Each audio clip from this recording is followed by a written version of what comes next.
Hello students, welcome to NEET codon. तो ये हमारा क्वालिटी रिवीजन स्ट्रेटजी यानी कि QRS सीरीज का चैप्टर 4 है। QRS सीरीज वीडियो 4 के अंदर हम डिस्कस करने वाले हैं कि कैसे हम जो हमारी लास्ट यूनिट है क्लास 11 की, दैट इज ह्यूमन फिजियोलॉजी, उसके अंदर जो 7 चैप्टर्स हैं उनका रिवीजन हम किस तरीके से करेंगे। ठीक है, कितने टाइप के क्वेश्चन इसमें पूछे गए हैं और जैसा कि हमने पुरानी वीडियोस में डिस्कशन किया है, क्या आपकी अप्रोच रहनी चाहिए इस यूनिट को लेके। ठीक है, तो सबसे पहले स्टार्ट करते हैं ह्यूमन फिजियोलॉजी में जो नंबर ऑफ चैप्टर्स हैं उनसे रिलेटेड बात करते हैं। तो हमारे पास में 7 चैप्टर्स हैं इन टोटल। कितने हैं? 7 chapters.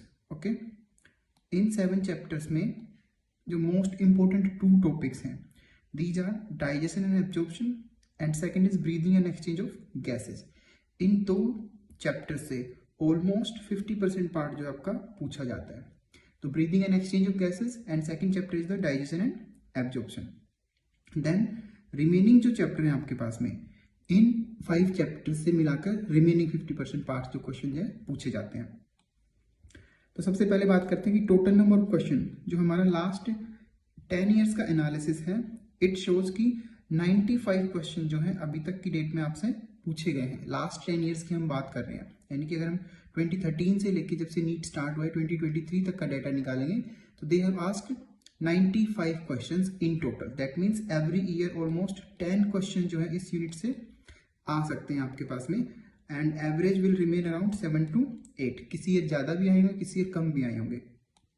So digestion and absorption जो फर्स्ट चैप्टर है इस यूनिट का, that is digestion and absorption. इसके अंदर जो सब टॉपिक्स हैं, इसमें जो इंपॉर्टेंट सब टॉपिक्स हैं, digestion of the food and absorption of the digested products. ठीक है, आपके डॉक्टर बनने के स्टेप्स को अगर हम देखें तो उसमें से एक स्टेप आता है जिसमें आप डिजीज के बारे में पढ़ते हैं। तो इस चैप्टर के लास्ट में, इस यूनिट के लास्ट में, in every chapter you have a portion जिसमें आपसे disorders of that system discuss किए गए हैं। जैसे कि अगर आप डाइजेशन एंड एब्जॉर्प्शन पढ़ेंगे तो उसमें disorders of digestive system discuss किए गए हैं। जब आप ब्लड एंड हार्ट के बारे में पढ़ेंगे तो उसमें कोरोनरी आर्टरी के बारे में पढ़ेंगे तो उनके डिसऑर्डर्स डिस्कस किए गए हैं। ब्रीदिंग एंड एक्सचेंज के अंदर में उनके डिसऑर्डर डिस्कस किए गए हैं, जैसे कि आपका एम्फाइसीमा है, अस्थमा है, ये सब चीजें। तो इन सब डिसऑर्डर्स को जब आप पढ़ना स्टार्ट करते हैं, then you get a feel, जो एक पर्टिकुलर डॉक्टर की फील होती है, उस फील को आप अपने आप के अंदर में फील करते हैं। ठीक है, तो डाइजेशन एंड एब्जॉर्प्शन में 2 इंपॉर्टेंट टॉपिक मैंने आपको बता दी हैं। 22 क्वेश्चन जो है इससे पूछे गए, यानी कि 2 क्वेश्चंस पर ईयर का आप एवरेज मान सकते हैं डाइजेशन एंड एब्जॉर्प्शन से। Now next chapter is the breathing and exchange of gases. Breathing and exchange of gases के अंदर में अगर आप देखें तो इसके अंदर मैकेनिज्म ऑफ ब्रीदिंग जो है ये मैक्सिमम पोर्शन कवर करता है। मैकेनिज्म ऑफ ब्रीदिंग से क्वेश्चन जो है ज्यादा पूछे जाते हैं। इसके अलावा जब आप ट्रांसपोर्ट एंड रेगुलेशन देखेंगे तो रेगुलेशन से भी क्वेश्चन काफी पूछे गए हैं, एंड जो ट्रांसपोर्ट का पार्ट है कि कैसे ट्रांसपोर्ट होता है, ये ब्लड के थ्रू कैसे ट्रांसपोर्ट होता है गैसेस का, उसके बारे में क्वेश्चन पूछे गए। तो मैकेनिज्म सबसे इंपॉर्टेंट है। Then the disorders of the respiratory system. In total 16 question जो है पूछे गए हैं। दैट मीन्स यहाँ से भी आपको एटलीस्ट 1 क्वेश्चन पर ईयर जो है वो पूछा जा रहा है। नेक्स्ट चैप्टर पर चलते हैं। नेक्स्ट चैप्टर है body fluids and circulation. Body fluid and circulation में काफी सारे सब टॉपिक्स हैं आपके पास में, ऑलमोस्ट 6 सब टॉपिक्स हैं, जिसमें आप इंक्लूड करते हैं ब्लड को, blood and lymph, circulatory pathways, double circulation, regulation of the cardiac activity, including the ECG and disorders of cardiac system. ये होल चैप्टर जो है काफी ज्यादा इंपॉर्टेंट चैप्टर है और इसमें हम बोल सकते हैं कि एवरी टॉपिक ऑल्टरनेट ईयर में जो है क्वेश्चन पूछे जाते हैं। तो that means we have 1 question every year, 1 question per year, और वो किसी भी सब टॉपिक से हो सकता है। अगर हम इंपॉर्टेंट की बात करें तो ECG जो है वो one of the most important सब टॉपिक है। मैच द फॉलोइंग क्वेश्चन जो ECG वेव से रिलेटेड पूछे जाता है, वो क्वेश्चन जो है काफी पूछे गए हैं। इसके बाद हम बात करते हैं excretory product in their elimination. Excretory product elimination में भी काफी सारे सब टॉपिक्स हैं। 8 सब टॉपिक्स हमारे पास में अवेलेबल हैं।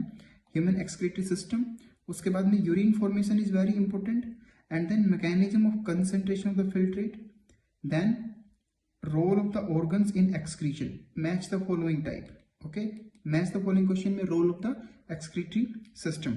देन डिसऑर्डर से रिलेटेड क्वेश्चन पूछे जाते हैं, फंक्शन ऑफ ट्यूब्यूल से रिलेटेड। तो इसमें से जो मैंने मार्क किए हैं आपके, urine formation, and mechanism of concentration of the filtrate. ये तो जो है सबसे ज़्यादा इंपॉर्टेंट टॉपिक है। 1 क्वेश्चन एवरी ईयर का average, total 13 question in 10 year जो है पूछे गए हैं। नेक्स्ट है लोकोमोशन एंड मूवमेंट। छोटा चैप्टर है, काफ़ी कम पार्ट जो है इसके अंदर में दिया गया है, लेकिन जो जितना पार्ट दिया गया है उसमें से अगर आप देखेंगे कि skeletal system and muscle, okay, इन दोनों से सबसे ज़्यादा क्वेश्चन पूछे जाते हैं। मैच द फॉलोइंग आपसे joints, different type of joints को उनके एग्जाम्पल के साथ में मैच द फॉलोइंग क्वेश्चन जो है वो पूछे जा सकते हैं। अदरवाइज स्ट्रेट फॉरवर्ड क्वेश्चन पूछे गए हैं। जो मसल कॉन्ट्रैक्शन का पार्ट है और जो मसल्स की जो थ्योरी है उससे रिलेटेड काफी सारे क्वेश्चन पूछे जाते हैं, उसकी सीक्वेंस पूछी जाती है, तो उस पार्ट पर आपको सबसे ज्यादा फोकस जो है वो करना है। It also carries an average of 1 question per year. Total 12 question in last 10 years में पूछे गए हैं। उसके बाद में हम आते हैं 21st chapter, that is the neural control and coordination. Every year 1 question, but ये जो यूनिट है इस यूनिट में से आपसे काफी मुश्किल क्वेश्चन जो है वो भी पूछे जा सकते हैं। जैसे कि हम बात करते हैं न्यूरल सिस्टम की, human neural system, then neuron and its functional unit of the neural system, इससे काफी क्वेश्चन जो पूछे गए हैं। Central neural system, reflex arc and reflex action, maximum number of question जो है वो इस पोर्शन से आपसे पूछे गए हैं। देन सेंसरी रिसेप्टर, जिसमें आपको आई एंड ईयर के बारे में पढ़ना है, आई एंड ईयर के बारे में पढ़ना है। तो सेंसरी जो ऑर्गन्स हैं उनसे रिलेटेड क्वेश्चन, उनके पाथवे से रिलेटेड क्वेश्चन और उनके जो डिफरेंट पॉइंट्स हैं उनसे क्वेश्चन पूछे जा सकते हैं, स्ट्रेट फॉरवर्ड क्वेश्चन। लेकिन आप ये मान के चलिए कि अगर एग्जामिनर मुश्किल पेपर बनाना चाहे then this is the best unit, जिसमें आपको असली डॉक्टर बनने की जो क्वालिटीज हैं उनके बारे में क्वेश्चन जो है वो पुटअप किया जा सकता है। तो ये एक ऐसा टॉपिक है न्यूरल कंट्रोल एंड कोऑर्डिनेशन, जिसमें से काफी अच्छे क्वेश्चन बन सकते हैं। एज होल इस कंप्लीट यूनिट से ही जो है वो काफी अच्छे क्वेश्चन जो है वो बनाए जा सकते हैं। लास्ट जो आपका टॉपिक निकल के आता है that is chemical control and coordination का, ओके, जिसमें endocrine gland and hormones, human endocrine system. This part is also very important. Single 1 liner question या फिर काफी शॉर्ट क्वेश्चन जो है इस पार्ट से पूछे गए हैं, बिकॉज ये जो हॉर्मोन्स है ये थोड़े हटके हैं। जो हार्ट, किडनी एंड जो जीआई ट्रैक्ट के हॉर्मोन्स है उनसे रिलेटेड काफी बार पूछा गया है, लेकिन simple question, straightforward, single liner, either true false question, statement based question पूछा गया है। ज्यादा कंसेप्चुअल क्वेश्चन नहीं पूछे गए हैं। बट हाँ, अगर मुश्किल पेपर हम बनाना चाहें then we can set conceptual question from this, okay. तो एवरी ईयर लेस देन 1 यानी कि 9 क्वेश्चन इन 10 ईयर जो है आपका एवरेज निकल के आता है। आप एक क्वेश्चन एक्सपेक्ट कर सकते हैं, यानी कि आप 5 मार्क्स। ये कंप्लीट यूनिट में in every chapter her topic important है। इसमें आप जो आगे डॉक्टर बनेंगे उससे रिलेटेड भी काफी बातें जानने को मिलेंगी आपको, तो ये उस वे से भी इंपॉर्टेंट यूनिट है। और आपको ह्यूमन फिजियोलॉजी के बारे में कंप्लीट पता होना चाहिए एज ए डॉक्टर, तो उस वे से भी इंपॉर्टेंट यूनिट है। और जो मार्क्स फैच करने की बात है जहां तक नीट के एग्जाम में, तो उस वे से अगर आप देखेंगे तो एवरी चैप्टर कंटेन्स एटलीस्ट 1 और 2 क्वेश्चन, तो आपके पास में 14 क्वेश्चन, 14 to 15 क्वेश्चन का एवरेज निकल के आता है, जिसको आपको तैयार करके चलना है, ओके। अगर टाइप्स ऑफ क्वेश्चन की बात करें कि what are the different types of question that are asked, तो कंसेप्चुअल क्वेश्चन ऑलमोस्ट 13% क्वेश्चन जो है कंसेप्चुअल क्वेश्चन पूछे गए हैं आपसे। 8% true and false type and match the following type 10% question पूछे गए हैं। इसके अलावा एनसीईआरटी से अगर आप सिंगल लाइनर्स पिकअप करेंगे देन जो है आपके 68 to 69% क्वेश्चन जो है वो डायरेक्ट क्वेश्चन से फ्रॉम द एनसीईआरटी, जो सिंगल लाइनर क्वेश्चंस पूछे गए हैं। तो इसके अलावा कंसेप्चुअल क्वेश्चन, अच्छे क्वेश्चन बन सकते हैं इससे, तो इन सब टॉपिक्स पर आप जो है ध्यान देंगे, ओके। आई होप आपको जो वीडियो है वो पसंद आई होगी और आप इसको ज़्यादा से ज़्यादा लोगों के साथ में शेयर करेंगे। तो प्लीज़ चैनल को अगर अभी तक आपने सब्सक्राइब नहीं किया है तो चैनल को भी सब्सक्राइब कर दीजिए। इसी तरीके से हम इस सीरीज को कंटिन्यू करते हुए आपके लिए जो है रिमेनिंग जो चैप्टर्स हैं उनकी वीडियो भी लेके आएंगे।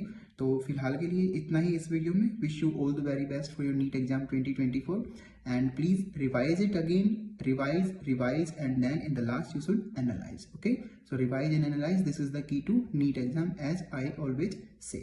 Thank you so much. Please go and subscribe the NEET Code on channel. Thank you.